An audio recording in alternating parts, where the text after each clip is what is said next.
This summer at your local summer camp is about to get quite earnest.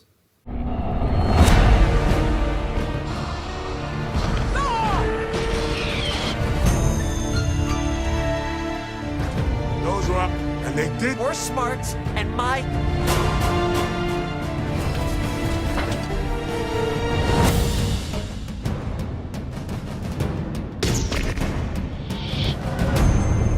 He told me enough. No, I.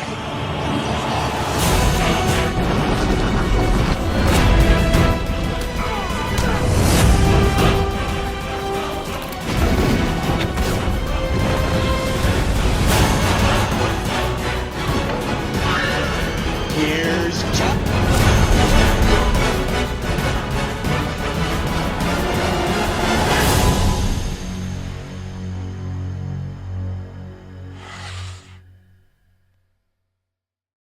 Hey everyone, it's Don G. Corleone here, and I'm here with a brand new movie review.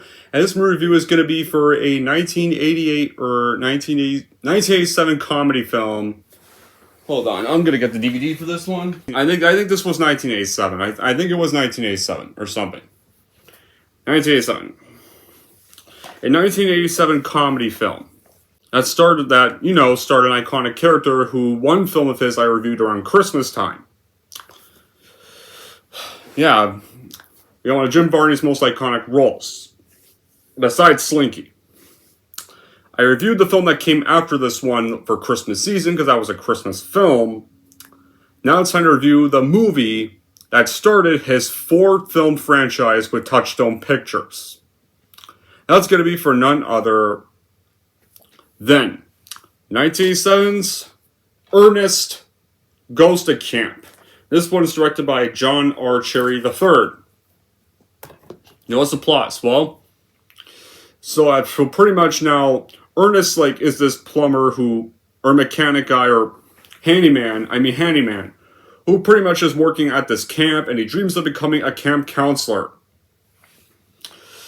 So, one day, Ernest gets a shot by Miss St. Cloud, and they get this group of kids from this institution are given a second chance at a new life. So Ernest is now assigned to be their camp counselor. Then Ernest gets bit by fire ants at a picnic, and then Nurse St. Cloud, the chief, which is the grandfather, and then so the chief is pretty much tricked into selling the camp by the trader mining company. So pretty much now Ernest pretty much has to, and the group he has being the camp counselor have to pretty much save their camp from being demolished. So yeah. So as you all know, this was the first feature film to be solely about a character called Ernest P. Worrell. This was technically the second film he was featured in, because he was first appeared in Dr. O and the Riddle of the Gloom Beam. But it would be the first solo film in the Ernest film series. And the first of a 4-film deal with Touchstone Pictures, because the films they did were Goes to Camp, Saved Christmas, which I reviewed, Goes to Jail, and Ernest Scared Stupid, which will be reviewed in Halloween. When it came to filming the movie, filming took place in Tennessee from September 3rd until September 24th, 1986. Then it would be released to the pub then, after the movie was shot and pretty much marketed. It would go on to be released into theaters on May 22nd, 1987. And when it came out at the box office, it got mixed to positive reviews from critics. It's the highest rated film of the 4 Ernest movies. And it grossed about $23.5 million worldwide at the box office. Now it's my reaction. Now, I had definitely seen this film as a kid, but that was just one time, and I was really, really small that year. I saw it once when I was small. Yeah, back then this was the only Ernest movie I saw at that age. But I do remember is the parachute turtles at the end. But last year, I got myself into watching the Ernest movies. I've already watched Scared Stupid last year, but I will watch it again this year, so I can review it for Halloween. I watched Save Christmas. I definitely reviewed that for Christmas season. Rewatched Goes to Camp now, because last week was pretty much the start of summer camp for many children. when children are going to summer camps. One of the times, so I saved this watch for summer. And I still need to watch Ghost of Jail someday. Yeah. But yeah, it's like, yeah. So we'll be doing that. Now, when it comes to now, after revisiting this film now, how was it? Well, let's just say this. It's definitely an underrated 80s comedy. And when it comes to how I rank the 4 Ernest movies from Touchstone, I'd say this would probably have to be my second favorite of the film series. Anyway, I'll recap this again. Ernest was a handyman that appeared in a lot of 80s commercials, and this ended up being the first film debut with him as the main character. It's his second film appearance, but it's his first to be the main character, or where he's the main focus. And then when these 4 films had their run, after these 4 movies had their run, Jim Varney would then go on to be the voice actor for another Disney franchise, and that was for the first 2 Toy Story films. Then, of course, and the last role he had was pretty much a voice role in Atlantis: The Lost Empire, another very underrated Disney movie. And then he sadly passed on. So, yeah. Yeah, this is a very, for my reaction, this is definitely a very underrated 80s comedy. And it's the second best Ernest movie in my eyes. Especially after revisiting this movie many years later, it's definitely much funnier as a grown-up than it was, last time I, saw it. This is definitely mostly a typical campy 80s comedy movie. Definitely pure campy humor, especially if it's a summer camp movie. As you all know, pretty much the film, Ernest is working at a camp called Camp Kakaki. He's a janitor there. But, handyman or janitor. And he wants to really be a counselor. One day he finally gets his wish. And he has to deal with some troubled boys from an institute to be the counselor of them. Meanwhile, a mining company wants to also destroy the camp. And now Ernest has to pretty much save the camp from being demolished with help from the kids. Especially, and he has some good songs here. You got the, Braveheart song. This is pretty much kind of like the Happy Together song for the Beatles. About your day and night. It's only right, so we're happy together. What they sing throughout the film, and especially also, another favorite song number here is when Ernest says, "Gee, I'm glad it's raining," when the camp's going to get demolished, and all the kids and him are all sad that they pretty much now going to have to leave the camp. Stuff, And also, the movie has some really good camera angles, it's got a nice idea, where kids are from a detention center, they have to go to the summer camp to be able to get their freedom. They have a second chance of a new life. Even now, I'll admit, definitely could have done without the Native American stuff. I think he could have did without that. The battle for the camp at the end though is also great, especially when you launch the turtles in the sky and they parachute onto the people and bite them because I think these are snapping turtles. It was pretty much foreshadowed when they pull a prank on Ernest and they give him this turtle after he recovers from the fire ant bite, and the turtle bites him. So it kind of foreshadows that moment. Where they've launched the snapping turtles.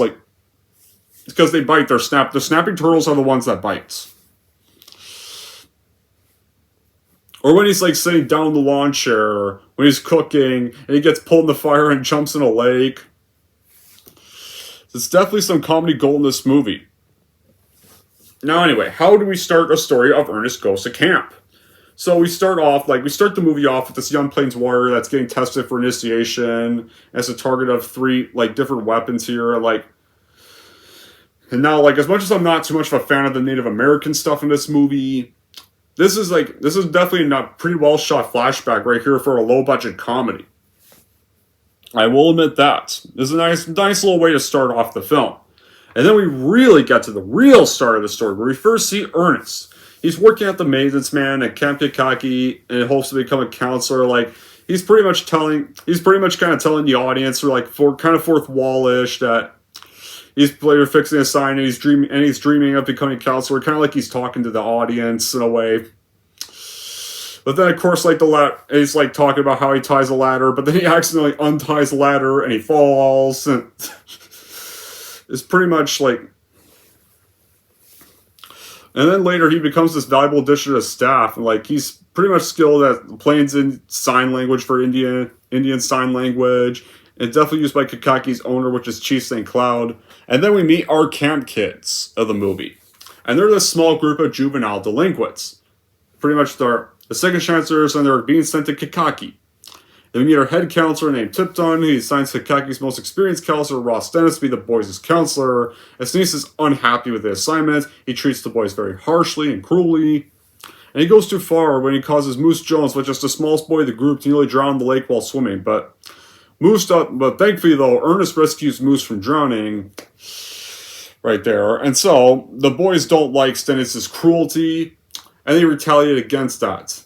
They top his lifeguard perch in a lake, and Stennis' leg is broken in the process, so Stennis gets his karma, which is so well deserved after he's been so harsh on these camp kids. And now Stennis, thankfully now, he can't perform any more duties, which is good, because he definitely should not be a camp counselor with the way he treats kids. With the way he's treating these camp kids.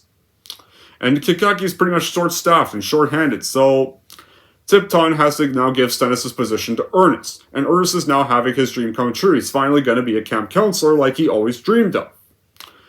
However, the trouble doesn't stop there, because a fellow camper named Pennington and his friends, they're also like targeting Ernest and any new arrivals. They're kind of like the camp bullies, where they're kind of bullying the main kids and stuff, and like, yeah.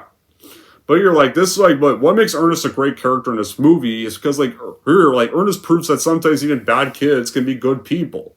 Like, he also, like, and characters like the camp chef are also pretty hilarious when he makes, like, the icky food, and he tells Ernest, like, not to open up, and he says, him or who, like, and you also have Ernest has lost his pet named, like, Snappy the Turtle. You're like, who's a literal snap turtle. The turtles that pretty much bite.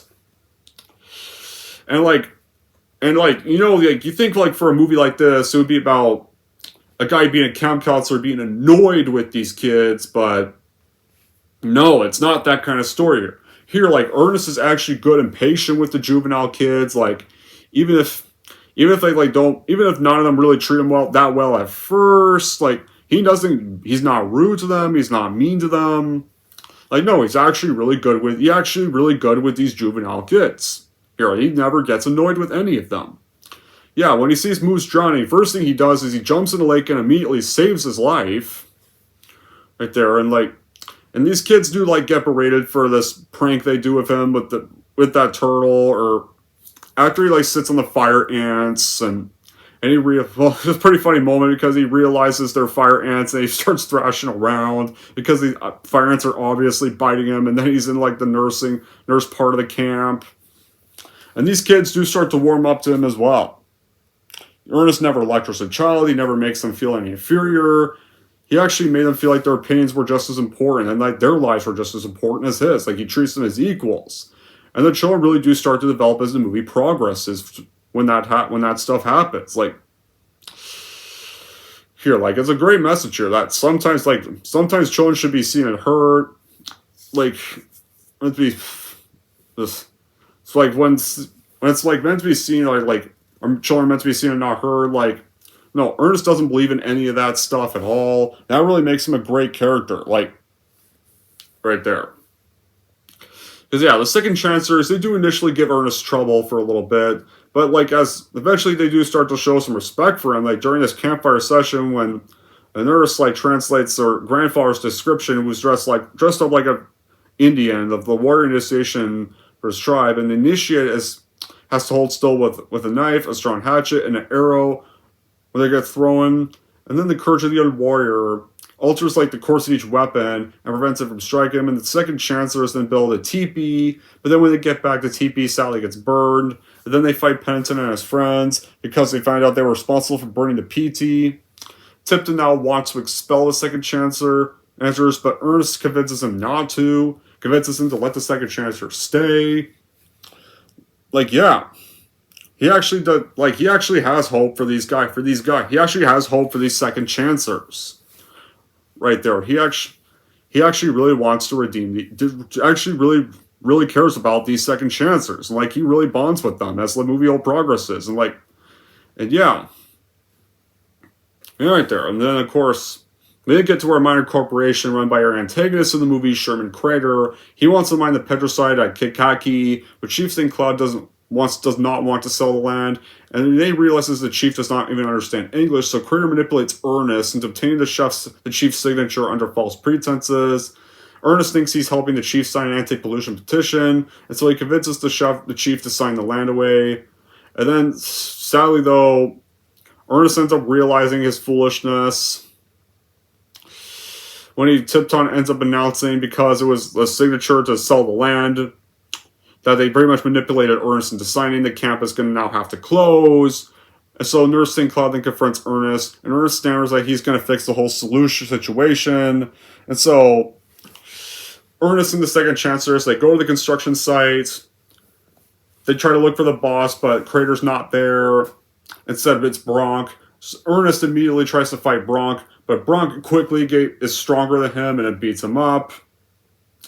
After that, and so the second chancellors now kind of think Ernest is now a wimp for getting his ass kicked easily. And so they give up on Ernest and they run away. And then that rain song Ernest sings this part where this plays, where you see all the second chancellors sad in bed that they're now going to have to go back to the institution. Right there. And so like Ernest is sad that his camp counselor dream is not going to happen now. And then Nurse St. Cloud overhears the kids demeaning Ernest's effort. And then she tells them, like, Ernest is the only person who defended them. So, like, when she sees that they don't want to leave, like, the second chancellors don't want to leave the camp at all. They don't want to go back to the institute. So the second chancellors decide to go find him. They decide to go apologize for not believing in him. And so Ernest regains his They pretty much convince Ernest to regain his confidence and try again to regain their land, regain their camp. So, yeah, Ernest regains his confidence, and they decide to, like, they form this plan. They're going to stop Crater and the construction crew. Right? Like, yeah, like, right here, like, Varney's self-generated character, Ernest, like, really embodies that hapless hero. The underdog that triumphs, despite, like, his little minor accents, his clumsiness, or his inadequacies, and often because of some of his foolish decisions. Like, he's not some, like, over-douchey jock. He's not intellect or this really bright, but he really has a good heart that really shines above all, and his honest earthiness really just breathes throughout the performances and the portrayals of the films he's in. Even sometimes when he could kind of be some of a complete idiot and sometimes screw some stuff up, like such as in Saves Christmas, when he accidentally flies Santa's sleigh through the North Pole, or when he pretty much ends up accidentally untying the ladder.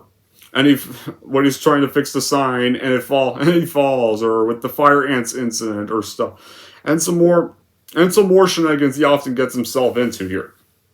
Like, none of these acts like break Ernest. Like you can tell Ernest resolves to get his goal, get his like goals in each of his stories really done well, and they really kind of pay off. Yeah, like, it's definitely sad that Jim Varney was robbed from us too soon. Like, this guy was very talented as, like, Ernest. He was talented as Slinky the dog. Was even talented in one of his last voice role, Atlantis: The Lost Empire. And that's honestly one of Disney's most underrated movies. And, like, the way Ernest brings these second chancers around their life, now Nurse St. Cloud chastises the boys for their behavior, like, really brings to, like, how, like, someone can really care for you regardless of your behavior, or regardless of any acts of clumsiness sometimes you can cause. Right there. That's kind of the best qualities I have with this film. And the finale of this movie is also very hilarious. Like, right here, when Ernest and the second chancellors are preparing to take back their land, we then see Crater back, and he's getting ready to demolish the camp. And then the staff and campers are about to be sent home. Well, Ernest and the second chancellors immediately show up on site. They're kind of dressed up like their little Native American parts, like Native Americans, and they immediately attack the construction site to stall for time. And they get even joined by Chief St. Cloud and Chefs Jake and Eddie even, and Pennington and Brooks, like the two camp bullies even joining them. They have to put aside their rivalries to work together to save the camp. And they improvise some explosive weapons. Chief St. Cloud blesses the fighters, but Nurse St. Cloud doesn't want them to go through with it, like saying their kids, even tries getting Ernest not to go through with this, but Ernest is not giving up. He's not going to let this camp be sold. He's sold to our bad guys, so the assault then cripples the construction site's equipment. right there. Like, they bring up parachute snapping turtles. The chefs launch some of their like homemade food at them and stuff. They launch some more stuff. They even launch a bomb toilet, so like a broken bomb toilet that explodes. But then Bronk escapes in a bulldozer, and he's destroying several camp buildings. The group, though, stops him with Ernest's motorized maintenance car that's full of a bunch of explosives, and Ernest finally gains the upper hand with a rematch on Bronk, and knocks out Bronk. Then Crater arrives on the scene, though, with his lawyer, and he's about to target Ernest with his hunting rifle to finish him off. But then, of course, Kikaki's ancient initial powwow echoes to Ernest, and Ernest is able to face down Crater and passes the test as like Crater takes 3 shots at him and misses every single time. Like, yeah, this part is a little too corny and a little weird, but it's a low-budget comedy, so it's not really supposed to be taken seriously here. So I don't mind it. And then Ernest pretty much plugs Kratos' rifle with his finger and laughs in his face. Which pretty much, so it backfires on Crater, and the Crater is defeated. And it's Ernest and laugh in his face. But Crater does not die from it, obviously, because it's a comedy. You can't kill people in a comedy, for Pete's sakes. Especially a PG-rated comedy. So Crater gets up and he immediately runs away and retreats. And so Nurse St. Cloud comes back with a restraining order against the demolition. So Camp Kikaki is saved, and now it's operational again. And you have all the campers and full staff on site, though. And the last chance kids now get to stay at the camp, and they're probably going to finally now be able to turn their lives around. Maybe they won't have to go back to the institution. So once like their time at camp is over, they'll probably be able to go back into the world. They'll become better kids. And then Nurse St. Cloud thanks Ernest for all he did, and Crater was immediately, and we find out Crater actually got arrested for trying to demolish the land without a warrant, and arrested for fraud. Which, I wish we did kind of see him get arrested, I'm not going to lie. I think that would have been a better defeat than just his gun backfiring and then just running away. But Ernest now gets his dream. Ernest is now going to be a full-fledged counselor, and now continues to perform his regular duties, though. Like, he's trying to fix the sign again, which we saw in the beginning, but then he then falls because he accidentally unties the rope again, and then the ladder he's on falls, and not only that, even the sign he's on falls. Like, you broke the sign. Well, nobody's hurt. So they just walk away, and they just leave him trapped under the sign, and then the movie's over. And the empty car's like driving along the land. Yeah, that's pretty much where Ernest Goes to Camp ends. Camp Kikaki is saved. Ernest now finally gets to be a camp counselor like he always wanted. Like, being most of the time kind of the average fixer of the place for most of his days at Camp Kikaki. And now these second chance kids are on their way to a better future. And you even get treated like one last bit of comedy, and the sign falls on Ernest.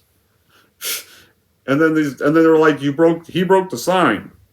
At least nobody's hurt. And they pretty much just walk off.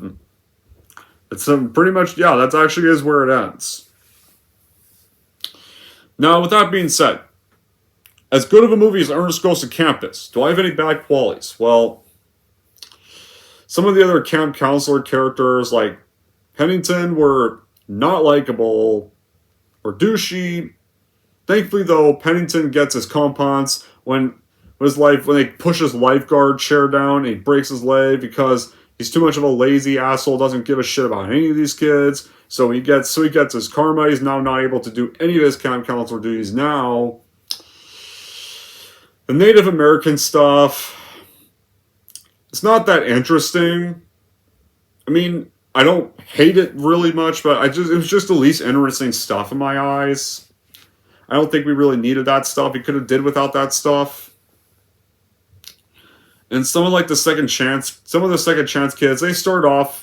do start off a little bit douchey at first when you first meet them, but thankfully they do start to get better as the film progresses. And it's a little bunch of comedy though, but some scenes can look a little bit too silly at times. Maybe some people that might not be fine, but it's a little bunch of comedy, so I don't mind it. But I think that would be really it, because honestly, I think Ernest Goes to Camp is pretty much the perfect comedy to pretty much watch with any young ones if they're about to start off summer camp in a little bit, or if they did just have summer camp. Right there. Yeah, it's a great way to it's kind of a great family comedy, along with The Sandlot to start off your summer vacation. So in the end, guys, Ernest Goes to Camp, it's totally worth the watching by if you're excited to start out the summer, now that summer vacation is literally was pretty much starting for you all. Has pretty much began for you all anyways. Anyways, that's it for my review of Ernest Goes to Camp. If we're going to rate Ernest Goes to Camp, here's how I'm going to rank this movie. So overall, if film or vacation is starting for you all and you need that film to start it off, then I would totally recommend watching and buying Ernest Goes to Camp for your collection, no doubt. And if we're going to rank Ernest Goes to Camp, I'm going to give Ernest Goes to Camp an 8.5 out of 10. There we go, guys. That wraps up my review for Ernest Goes to Camp. Now I want to know in the comments down below, what do you guys think of Ernest Goes to Camp if you've seen it? Tell me in the comments below, what you think is your favorite Ernest movie? I'll get around to like Ernest Scared Stupid around Halloween season.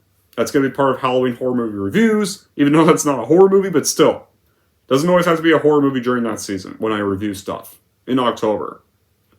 Not all of them for that series have to be a horror film. Ernest Goes to Jail I still need to watch, but not right now, because I still gotta rewatch what's going to be the next review, Demolition Man. That's going to be the next review, guys. Can't wait to do that. Until then, guys, that'll be it for this review. Thank y'all for watching. If you like this and want to see more, don't forget to like, subscribe to Don G. Corleone.